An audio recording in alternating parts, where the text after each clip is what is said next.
নমস্কার বন্ধুরা, আজ আমি নিয়ে এসেছি মুগ ডালের দারুণ একটি নিরামিষ রেসিপি, যেটা ভাত হোক বা রুটি যে কোনো কিছুর সাথে খেতে দুর্দান্ত লাগে। আর বানানো একদমই সহজ, খুবই কম সময়ে কোনো রকম ঝামেলা ছাড়াই এটা তৈরি করে নিতে পারবেন। হাতে কম সময় থাকলে আর একটু ভিন্ন স্বাদের মুখরোচক কিছু খেতে ইচ্ছে করলে বানিয়ে নিতে পারেন এই রেসিপি। তো চলুন তাহলে দেরি না করে রেসিপি শুরু করা যাক। তো প্রথমেই আমি এখানে নিয়ে নিয়েছি ছোট বাটির 1 বাটি মতো মুগ ডাল। এবার গ্যাস অন করে কড়াই বসিয়ে মুগ ডালটা দিয়ে দিয়েছি। মিডিয়াম ফ্লেমে অনবরত নাড়াচাড়া করে মুগ ডালটাকে ভেজে নেব। প্রায় মিনিট 3-4 মতো কিন্তু মিডিয়াম ফ্লেমে মুগ ডালটাকে নাড়াচাড়া করে দেখুন হালকা লাল মতো করে ভেজে নিয়েছি।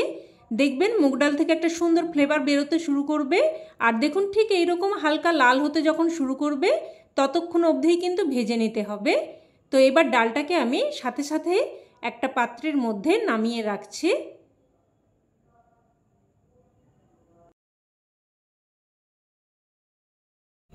এবার এই ডালটাকে আমি এক সাইডে রেখে দিয়ে এখানে নিয়ে নিয়েছি 2টো মিডিয়াম সাইজের আলু, আর আলুর খোসা ভালোভাবে ছাড়িয়ে নিয়েছি। এবার আলুটাকে এইরকম সরু সরু লম্বা মতো করে ঠিক আলু ভাজার মতো করে কেটে নেব। তো দেখুন 2টো আলু আমি কেটে নিয়েছি। এবার এই আলুগুলোকে ভালোভাবে ধুয়ে নেব।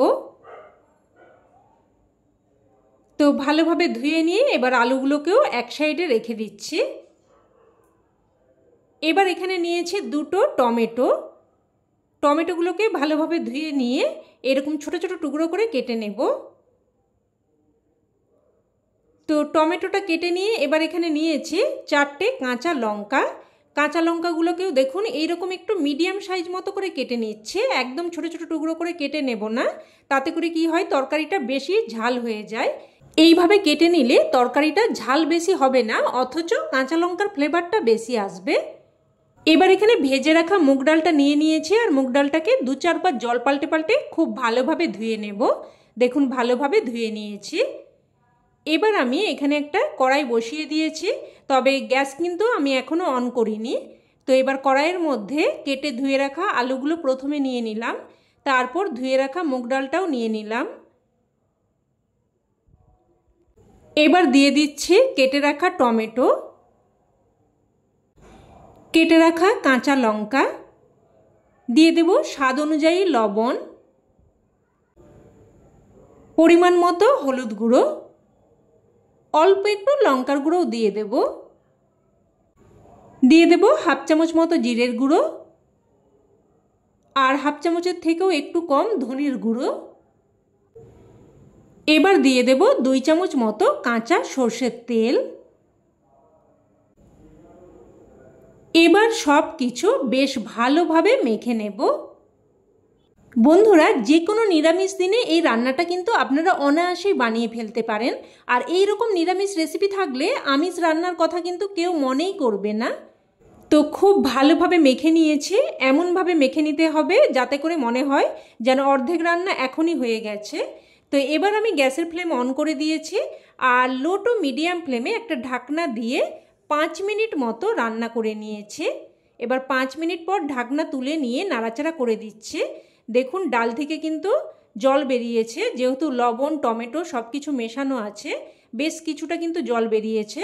তো এবার প্রায় মিনিট 2-3 মতো নাড়াচাড়া করে এটাকে একটু রান্না করে নেব। আর নাড়াচাড়া করতে করতে দেখবেন এইরকম কড়াইতে যখন একদম লেগে আসবে তখন এর মধ্যে আমি দিয়ে দেব গরম জল। খুব বেশি জল দেওয়ার প্রয়োজন নেই, দেখুন এখানে 1/2 বাটির থেকেও কম কিন্তু জল দিয়েছি। মোটামুটি ডাল আলু সেদ্ধ হবে সেই মতো বুঝেই কিন্তু জলটা দিতে হবে। তো জলটা দিয়ে সব কিছু ভালোভাবে মিশিয়ে নিয়েছি। এবার একটা ঢাকনা দিয়ে মিডিয়াম ফ্লেমে আবারও কিন্তু প্রায় 5 থেকে 6 মিনিট মতো রান্না করে নেব। তো ঢাকনা দিয়ে প্রায় 5 থেকে 6 মিনিট মতো রান্না করে নিয়েছি।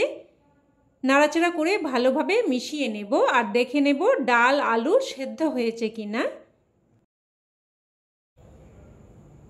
তো আপনাদের দেখিয়ে দিচ্ছি, দেখুন ডালটা কিন্তু দেখুন একদম গোটা গোটা আছে, অথচ এইরকমভাবে একটু চাপ দিলেই দেখবেন ডালটা কিন্তু একদম মিশে যাবে।